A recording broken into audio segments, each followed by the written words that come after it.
Welcome to the teaching class of Department of Urology, Savai Mansingh Medical College, Jaipur. Today we have a class on another interesting topic. This is management of UTI in pregnancy, in elderly, in spinal cord injury, and the Cauti, that is catheter associated urinary tract infection. And this will be presented by our resident, Dr. Sahasdeep, and will be moderated by Dr. R.D. Sahu, our faculty. So I would request Sahasdeep, go ahead and share your presentation. Yes, sir.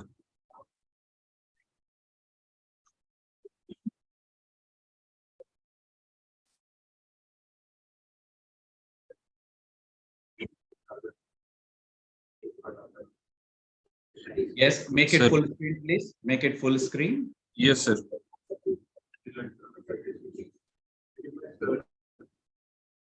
Yes, sir. Is it full screen now? Yes, now. Go ahead. Good morning, everyone. Today I'll be discussing a topic of management of UTI in pregnancy, elderly, spinal cord injury, and catheter-associated urinary tract infections. Starting up with first topic of UTI in pregnancy. In the epidemiology, the prevalence of asymptomatic bacteriuria is 4 to 7% in all pregnant females. But the overall chances of acute pyelonephritis is although only 2%, but it increases to 25 to 35% in patients who have untreated asymptomatic bacteriuria of first trimester. The patients of asymptomatic bacteriuria have different risk factors, like they belong to low socioeconomic status, which leads to low hygiene, multiparity, or sickle cell trait, which leads to the immunodeficiency. The spontaneous resolution of asymptomatic bacteriuria in pregnancy is unlikely. Like the spontaneous resolution occurs usually in the non-pregnant patients, but the resolution spontaneous in asymptomatic bacteria of pregnancy is unlikely. The chances of acute pyelonephritis is highest in third trimester, because the stasis and the right side hydroureteronephrosis is most pronounced in the third trimester. The treatment of asymptomatic bacteriuria decreases the chances of maternal septicemia or acute pyelonephritis from the range of 13.5 to 65% to 0 to 5%. There are different anatomical and physiological changes of the pregnancy which predispose a female to UTI. These are as follows. First is increase in renal size. The increase in renal size is basically because of the increased renal blood flow and the interstitial volume of the kidneys, and there are no associated histopathological changes in the pregnancy. Then there is smooth muscle atony of pelvic calcium system, which is more pronounced on right side. Initially, this muscle relaxation is because of the progesterone effect during the early first and second trimester, and in the later trimester towards the third trimester, it is because of the mechanical obstruction because of the gravid uterus. Then there are associated bladder changes, which is basically bladder hypertrophy, mucosal hypertrophy, and hyperemia. This is again because of the gravid uterus and the hyperestrogenic state leading to the hyperemia in the bladder of the pregnant female. The last of the anatomical changes is the augmented renal function. Augmented renal function is because of the transient increase in the cardiac output in the female, pregnant female. There is transient increase in the GFR from range of 30 to 50%, which ultimately leads to the increased urinary protein excretion. This augmented renal function is symbolized as the normal average values of serum creatinine or urine protein excretion, which are considered normal in non-pregnant females, are considered abnormal in the pregnant females. This is an average value of the normal serum creatinine. Here we can see that serum creatinine value decreases because of the increased transient renal function. The average value of non-pregnant is 0.7 and it decreases to 0.5. Whereas the urinary protein excretion, it increases because of the increased GFR. It is considered normal in a non-pregnant adult from 80 to 150 milligram over 24 hours. But it is considered normal in pregnant females up to 300 milligram. That means if the urinary protein excretion is more than 300 milligram over 24 hours in a female patient, then only we have to suspect a patient for renal insufficiency in case of pregnancy. This is an old picture taken from Campbell, which shows this is an IVU, which shows hydroureteronephrosis. Initially, during the first 11 to 15 weeks, the hydroureteronephrosis commences, and it is more pronounced on the right side. The hydroureter nephrosis is more pronounced on the right side. And towards the last picture, it is the postpartum picture after the 6 weeks. After 6 weeks, the resolution of the hydroureter nephrosis resolves. What are the complications of bacteriuria in pregnancy? There are different adverse effects. First one is adverse fetal outcomes. In different meta-analysis and studies, it has been seen that the patients of asymptomatic bacteriuria pregnant females have either preterm babies or they are low birth weight babies because of the gestational growth restrictions. Then there are increased chances of acute pyelonephritis, which is most in the third trimester, increased chances of maternal septicemia and maternal anemia. It has been seen in a study by McFadden et al. That patients requiring 3 or more treatments for recurrent bacteria are generally having low levels of folate and HP. What are the investigations for bacteriuria in pregnancy? First is we have to, for asymptomatic bacteriuria, it is a standard protocol according to the ACOG to do urine culture in all pregnant females from between 12 to 16 weeks. Or if it is after 16 weeks during the first antenatal visit to the hospital. All patients of pregnancy have to undergo a standard urine culture. Repeat testing in the second and third trimester is only advised in high-risk patients like in diabetes, immunosuppressed patients, sickle cell trait carrying patients. The sample for urine culture is clean cat sample, midstream urine. The clean cat sample means that the introitus has to be cleaned with water and soap before giving the sample, and only the midstream urine has to be collected. If the urine study is done with urine routine or reagent strip test, there are high chances that it is high false negative. And how to diagnose cystitis and acute pyelonephritis in pregnancy? Cystitis can be diagnosed if there is one of the symptoms like urinary frequency, urgency, dysuria, fever, or suprapubic pain. Sorry, good morning. And single urine culture she did not see it. Shows growth of more than 10 raised to power 5 colony forming units per ml of a single organism. In case of acute pyelonephritis, there has to be symptoms of fever, flank pain, postovertebral tenderness, or a single urine culture showing growth of more than 10 raised to power 5 colony forming units. As far as the further imaging is concerned in pregnant patients, the primary imaging is usually done by ultrasound. And if the ultrasound is inconclusive of any of the renal abnormalities, then we have to go for MRI. There is no standard treatment imaging of choice in pregnancy because the well-controlled studies of safety profile have not been done in pregnancy. The indications of imaging in infections in pregnancy is there is no clinical improvement in a severely symptomatic patients after starting IV antibiotics for 72 hours, or there are recurrent UTI episodes. Now, considering the management, in management part, first we have to be very sure in selecting the antimicrobial because different antimicrobial have different maternal and fetal toxicities, and then we have to start the antibiotic according to the culture. As far as the treatment is concerned in asymptomatic bacteriuria or acute cystitis, the cephalosporins or aminopenicillins like ampicillin, amoxicillins, they are the first choice antibiotics. If there are patients of penicillin allergies in which aminopenicillins cannot be given, then we have to go for nitrofurantoin. This is considered a second choice because nitrofurantoin have high chances of hemolytic anemia in patients of G6PD deficiency. Fosfomycin is also these days given as an empirical treatment for asymptomatic bacteriuria. It is given as a dose of 3 grams stat. As far as duration is concerned, the recent European guidelines say that 7-day regimen is required, which is more effective than short course of 3 to 5 days in preventing the preterm or low birth weight babies. The protocols followed are first line treatment as told is aminopenicillin like amoxicillin 500 milligram every BD for 7 days, cephalexin 500 milligram BD for 7 days. The category B and C drugs are nitrofurantoin, cefuroxime, and C is trimethoprim with sulfamethoxam. What are the different categories of drugs given in pregnancy? These are classified as A, B, C, D, and X. A is which is completely safe in pregnancy and there is no associated human fetal risk.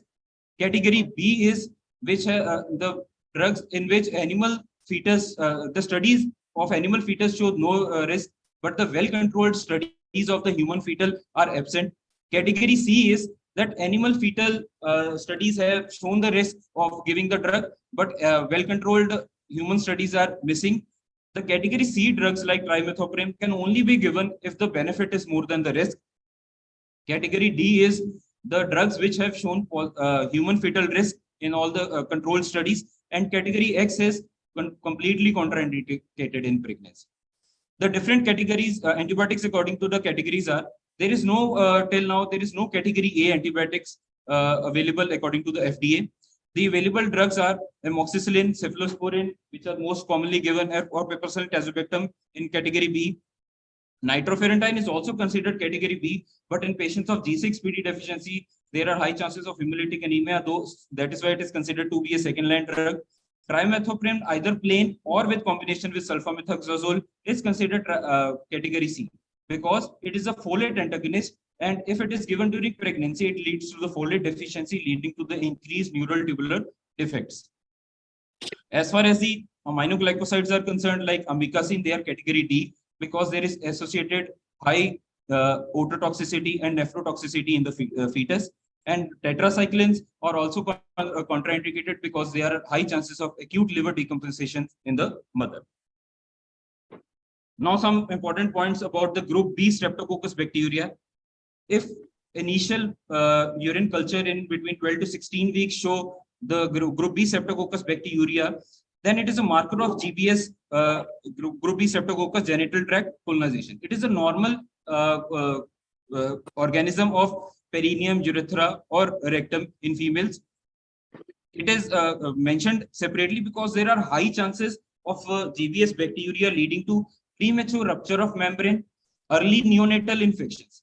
In neonates born to the maternal mother with group B streptococcus bacteria usually present with respiratory distress, meningitis early after the birth, and there are high chances of eclampsia and pre-eclampsia towards the terminal stages of delivery. What about the treatment of group B streptococcus bacteria? Group B streptococcus bacteria, if is shown in urine culture of 12 to 16 weeks, then we have to also undergo, the pregnant female should also undergo a rectovaginal culture at 35 to 37 weeks. As far as the treatment is concerned, the asymptomatic and colony-forming unit, if the colony-forming units are more than 10⁵, then treatment is not usually required because it is a normal genital tract colonization. If patient is symptomatic in first trimester, then the patient should be given the treatment. But at the time of delivery, intrapartum prophylaxis is important. Intrapartum prophylaxis in GBS bacteria has to be given in all patients who show GBS bacteria in first trimester, in patients who have history of neonatal sepsis in previous deliveries of GBS bacteria. The intrapartum prophylaxis is penicillin G is the drug of choice for intrapartum prophylaxis. It can be given as a 5 million unit as loading dose, followed by 3 million units every 4 hours. Or these days, the drug aminopenicillin, ampicillin is given as a 2 gram loading dose, followed by 1 gram IV 4 hourly till the termination of delivery. As far as the follow-up of the UTI in pregnancy is concerned, the follow-up culture of urine culture is done after 1 week of completing antibiotic treatment. It can either show a persistent bacteriuria. This can be because of the unresolved infection or bacterial persistence. As far as the bacterial persistence is concerned, then we have to continue with the low dose prophylaxis. It can be either nitrofurantoin as 50 to 100 milligram OD dose till the end of delivery, or cephalexin 250 milligram BD. But if we continue the low dose suppression prophylaxis, then we have to repeat the culture in third trimester. If there is unresolved infection, the patient is having continued symptoms, then we have to change the antibiotic according to the culture. As far as the treatment of acute pyelonephritis is concerned, all the patients of acute pyelonephritis or the maternal sepsis have to be admitted, hospitalized. They have to be started on IV antibiotics. Beta-lactams like cephalosporins are the first choice. Carbapinamines are the usually given in the patients who are not responding to the beta-lactams and have multi-drug resistant infection on urine culture. Aminoglycoside, as mentioned already, is a category D drug. Gentamicin is a last resort. If the patient is not responding to any of the above drugs, then we have to go to gentamicin. Oral antibiotics can be started only after the patient has resolved symptoms, and they have to start it according to the culture. Imaging is done after 72 hours if patient is showing no improvement in the symptoms. If a patient has single episode of acute pyelonephritis or there are 2 episodes of cystitis, then we have to continue the low dose prophylaxis as mentioned before. This is basically the drugs, antibiotic safe drugs in the pregnancy. The most important part in this is the agents that have to be avoided.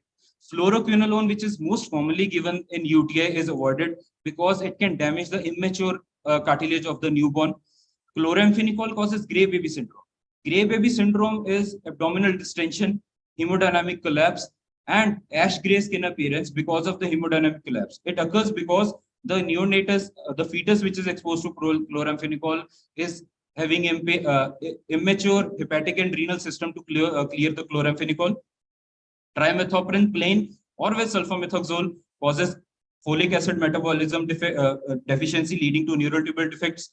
Erythromycin causes maternal cholestasis, and tetracyclines are avoided because they causes acute liver compensation and newborn growth defects in fetus. They are classified as category D. That was all about UTI in pregnancy. Starting with UTI in elderly. First, as far as the incidence rate is concerned, in young patients, the females are more prone to the infections. Female to male ratio in young patients is 30:1. But as the patient, as the age increases, the incidence rate in males increases and this ratio decreases to 2:1. More than 65 years age, the males are have incidence rate of 10% and females are 20% increased. Mostly these are asymptomatic. As far as the prevalence is concerned, it is most common in long-term care facility residents. In long-term care facility residents, the female patients have 40% incidence rate, whereas the males have 20% incidence rate of UTI. The screening of asymptomatic bacteriuria in UTI in elderly is usually not recommended because there is no association till now seen for uncomplicated UTI or renal deterioration seen till now in elderly. And as far as urinary incontinence is concerned, there is no improvement in patients with already having urinary incontinence after the empirical treatment of the asymptomatic bacteriuria. And although there are studies showing decreased survival in patients of asymptomatic bacteriuria, but till now the causative relationship between the decreased survival and uncomplicated UTI has not been documented. The age-related changes which lead to UTI and pregnancy are there is decreased cell immunity, incomplete bladder emptying because of the detrusor interactivity or because of the bladder outlet obstruction in old age can lead to the urine stasis, which leads to the predisposition to the urine infection.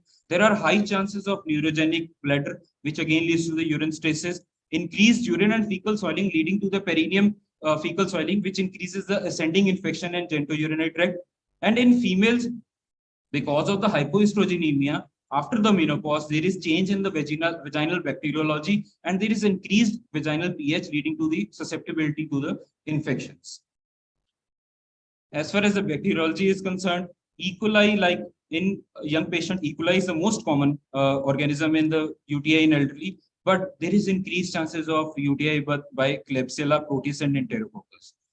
The polymicrobial and drug-resistant bacteria are also very common in elderly.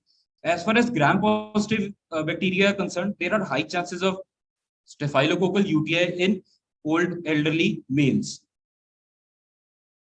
The diagnosis of UTI in elderly is made. UTI symptoms are usually subtle. There is lack of suprapubic pain. There are lack of fever or even leukocytosis in acute pyelonephritis patients with elderly. But if a patient has a new sign and symptom like dysuria or urgency or frequency localized to lower urinary tract, then it is considered to be a diagnostic of UTI. Patient presenting with the dizziness and confusion without any urinary symptom are usually not because of the UTI. Urine culture for non-specific symptoms like simple increase in urinary frequency or incontinence is usually not recommended. If an elderly patient presents to us with altered mental state, unable to give any history of any symptoms, then first we have to hydrate the patient. We don't always consider UTI in patients of altered mental state. First, we have to hydrate the patient, correct the electrolyte imbalance. And then also if there is change in urinary characters like pyuria, malodorous urine is present, then we have to go for the urine culture. After the antibiotic treatment, in follow-up, the urine culture is usually not required because persistent genitourinary colonization in in elderly is present. So the urine culture after the treatment of UTI in elderly is not recommended. As far as the investigations are concerned, urine culture is of course the most important one. In a patient who is not catheterized, then a single bacterial colony showing counts of more than 10 raised to the power 5 is considered significant. And if a patient is catheterized, then a single bacterial colony showing counts of more than 10 raised to the power 2 is considered significant. As far as pyuria on urine routine is concerned, it is unreliable. Only pyuria is present and the urine culture is trial. Pyuria is not an indication of antibiotic starting antibiotic treatment in elderly. Pyuria is unable to differentiate between the asymptomatic bacteriuria and UTI in elderly. As if patient is unable to give a clean catch midstream sample, then we can, in patients of altered mental status or limited dexterity, then we can use a catheterized sample with a simple in and out catheter. And there are high chances of sepsis cause of UTI. That means there are high chances of urosepsis in elderly because there are high chances of focus like implantation of prosthetics as already there. Then they can be immunodeficient because of the administration of chemotherapies for different malignancy, or they can be on corticosteroid therapies. As far as the management part is concerned, asymptomatic bacteriuria in elderly should not be treated because it ultimately leads to the increased antibiotic resistance and it is not useful.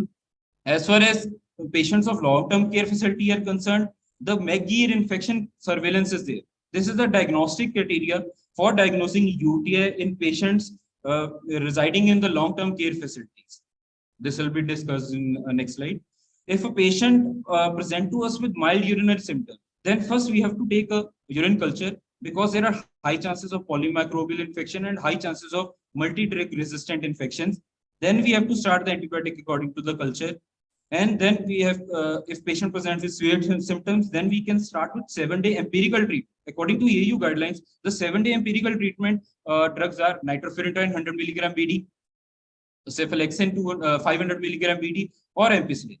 The fluoroquinolone, which are most commonly given, they come with a black box warning in case of patients with age more than 60 years because they have increased chances of causing tendon rupture in old age patients.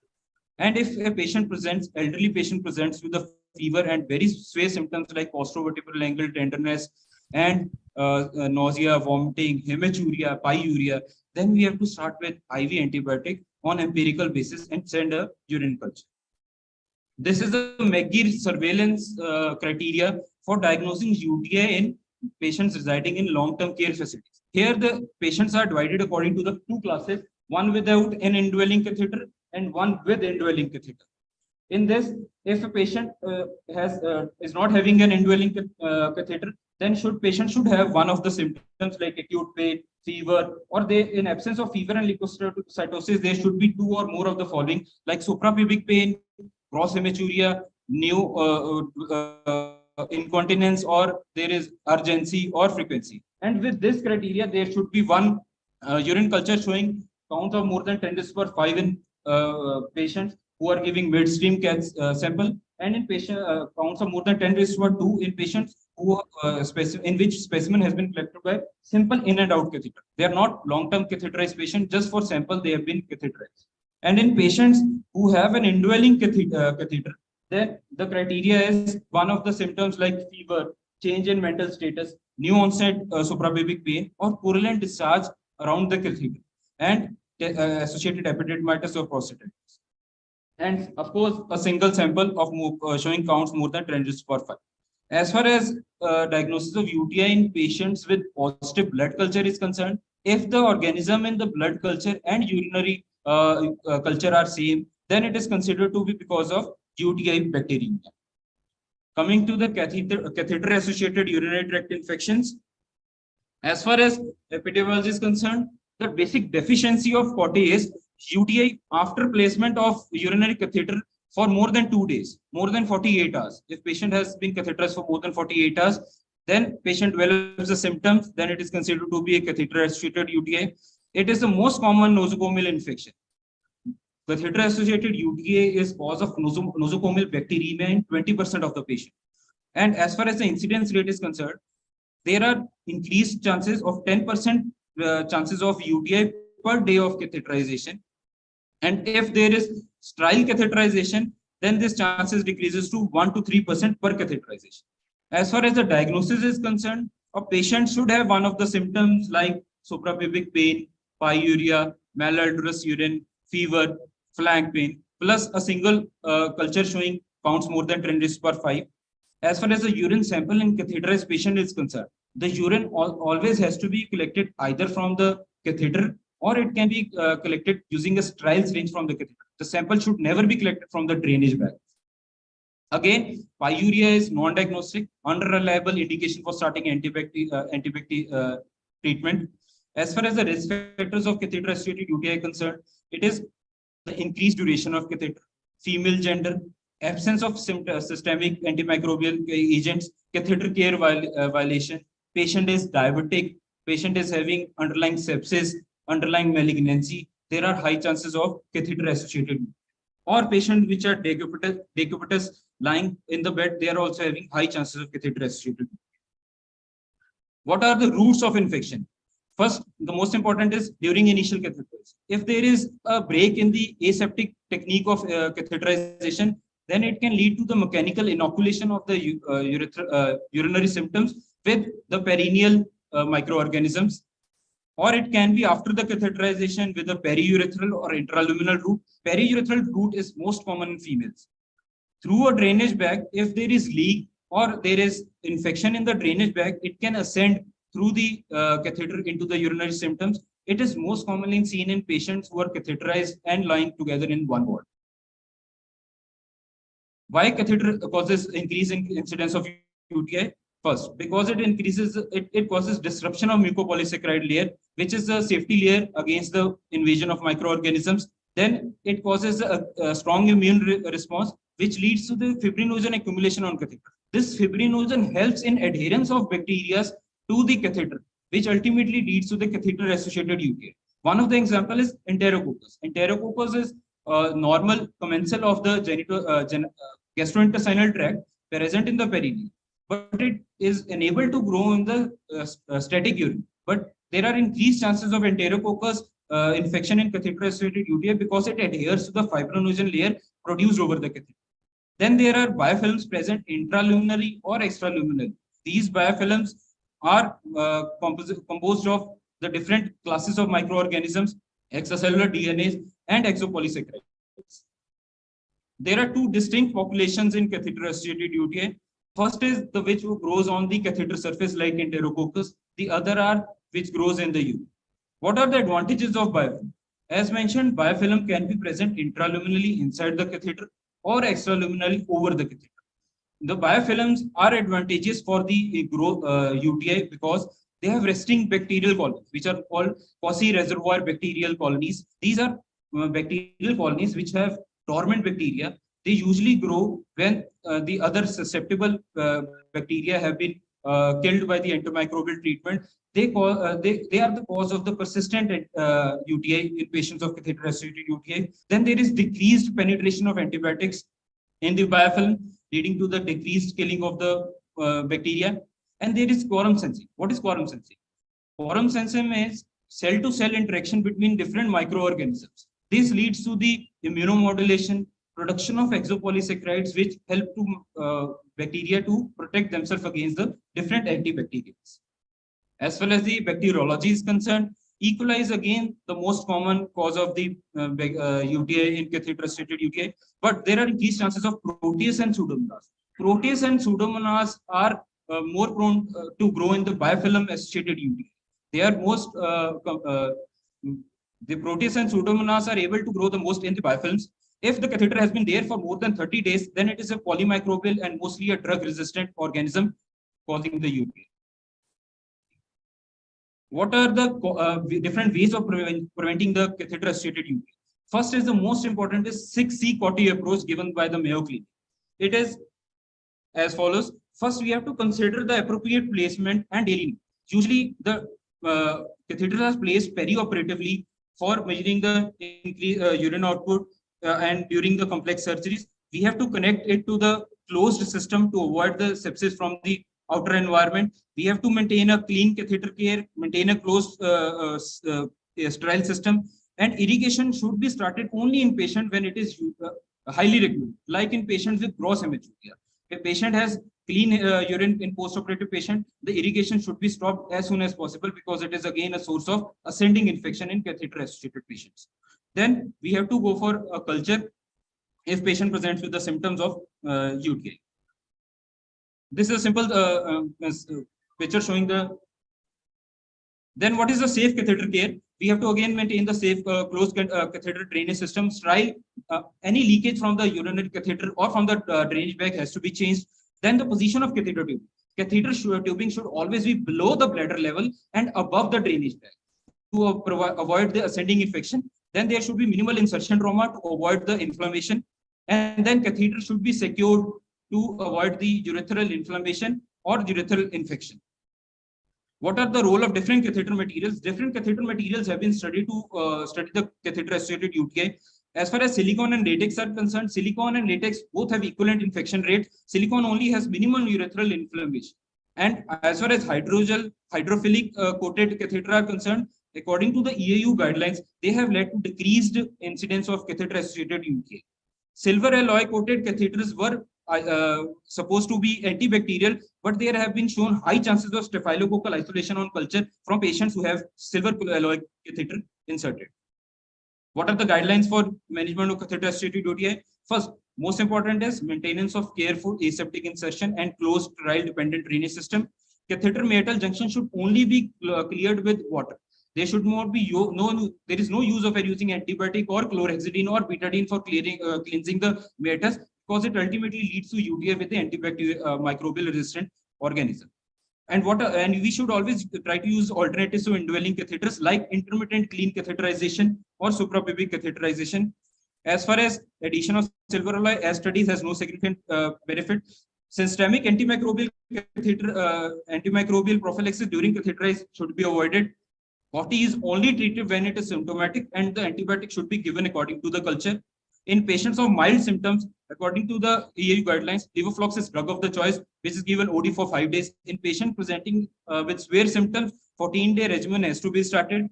We have to change the catheter because the catheter already placed is encrusted and is harboring the microorganism causing the UTI.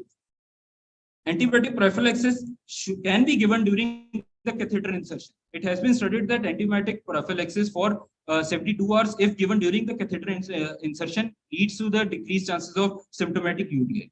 But during catheter removal, it is contraindicated or not advised. As far as the prophylaxis is concerned, the role of methamine or cranberry juice or catheter irrigation is there is no benefit of giving these prophylactic agents in preventing catheter-associated UTI. What are the future prospects in preventing the catheter-associated UTI? As far as future prospects are concerned, there can be silver impregnated catheter particles which have size less than 109 millimeter. They are causing the increased cell permeability, leading to the bacterial cell death. And then there can be gold nanoparticles coated over the catheter, again leading to the increased susceptibility of microorganisms to the antimicrobials. Then there can be antimicrobial peptides. What are antimicrobial peptides? These are the host defense peptides which have net positive charge, and they have broad antimicrobial properties, again gram-positive as well as gram-negative. These days, the antimicrobial peptide being studied is CWR11, which is immobilized on silicone catheter. But the challenge is there are inadequate density of antimicrobial peptides on the catheter these days, and leading to suboptimal coating. Bacterial interference. Bacterial interference is use of the low pathogenic or non-virulent microorganism coated over a catheter, which leads to the decrease in the growth of the pathogenic bacteria because of the immunomodulation and increased competition for the adherence site. Most commonly used bacterial organism is E. coli 83792 strain. Then about the vaccine strategies, there are different vaccines in study these days. First is OM89. It consists of lyophilized 18 uropathogenic E. coli strains. This has been only recommended for recurrent UTI in females. It has not been documented of any benefit in catheter-associated UTI or in pregnancy for recurrent UTI in non-pregnant females. Last is the UTI in spinal cord injury. You look. Actually.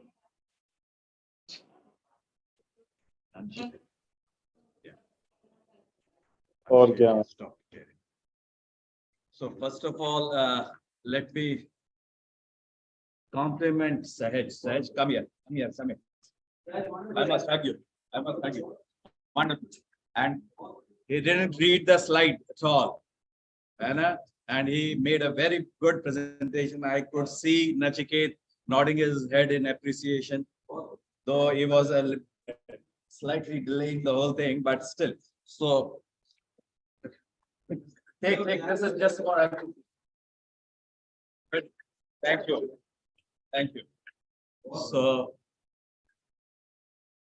So all these presentations, they are really very interesting if you really go into it, right?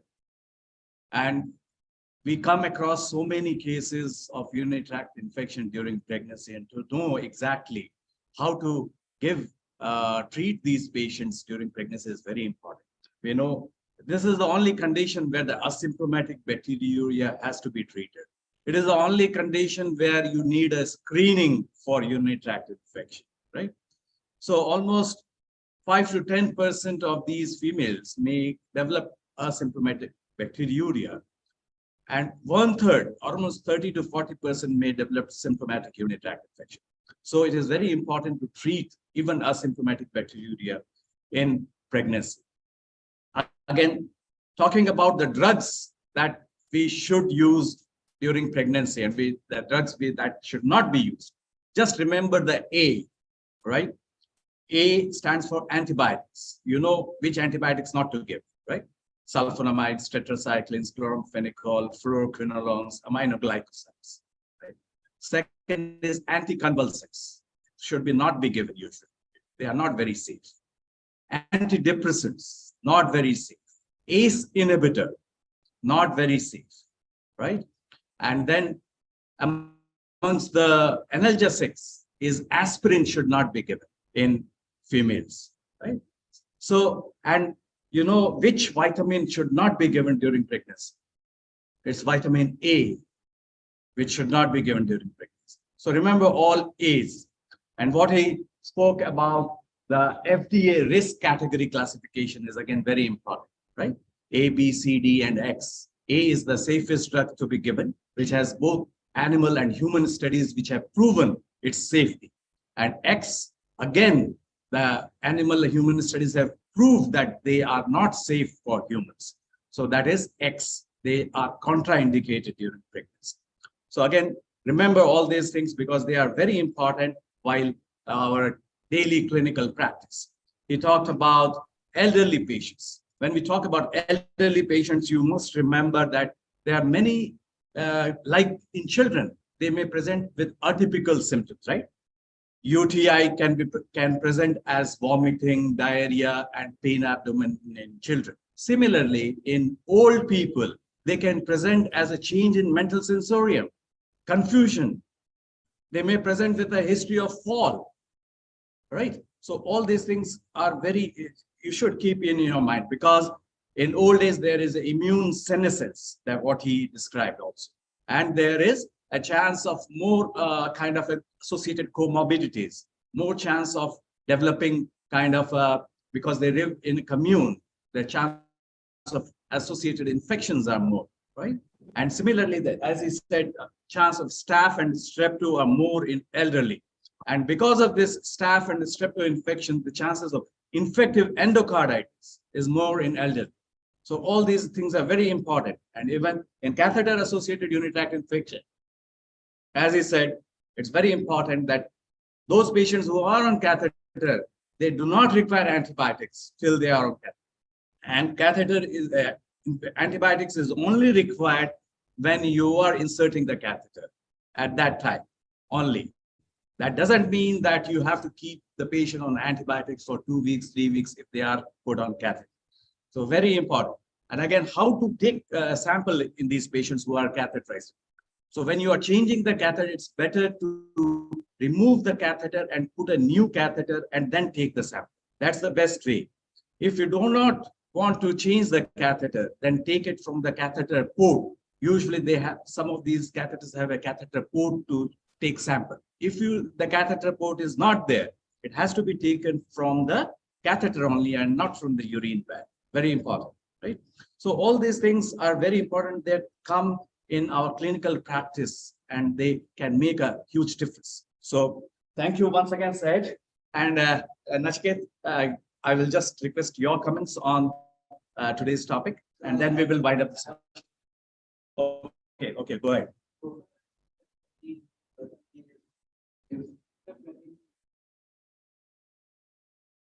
So the question is, the prophylaxis, methenamine is one of the drug which is used to prevent recurrent UTI, right? Yes. So methenamine is usually given with ascorbic acid. It leads to formation of formaldehyde and formic acid, which in formaldehyde, formic acid, which leads to the decrease ascending converted to formaldehyde and formic acid. So, yes, sir. That leads to the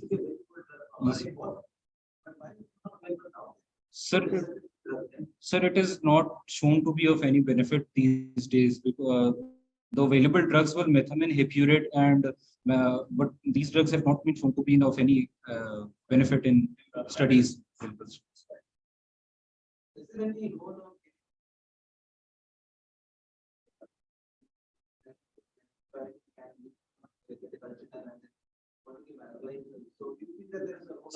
So role of alkalizers in preventing UTI, right? But as far as alkalizers are concerned, there is no role of alkalizers. They are only for the symptomatic benefit for the patient, but it increases the chances of infective stones in patients of UTI. Before stones, there are a number of UTIs which get propagated in alkaline. Yes, sir. It increases the pseudomonas. Actually, they propagate. Yes, sir. Inside the alkaline. So one of these bad patients were having Stop. Alkalizer should be worth. Only more than 1.5 liters of water per day is shown in. Very important point that Dr. Nachiket raised about using of alkalizer in UTI, because so that's why urine pH is also very important. When you do a urine routine microscopy, you must know the urine pH, because many of these bacteria will be more prevalent in alkaline pH, right? So giving an alkalizer might increase the chance of UTI. So thank you, everybody. Nimeshji, do we have somebody from outside? I think I can see Mukesh there. Yeah, Dr. Mukesh Veniwal. Dr. Naveen Kumar is Naveen Yadav is there. Pratik Gupta there. So any of you, if you want to make any comment or make any query, you are most invited. Otherwise, we will wrap up the session. So I think there are no questions. So thank you once again to all the residents, faculty, and those who might have joined us today on Zoom and YouTube. And have a good day.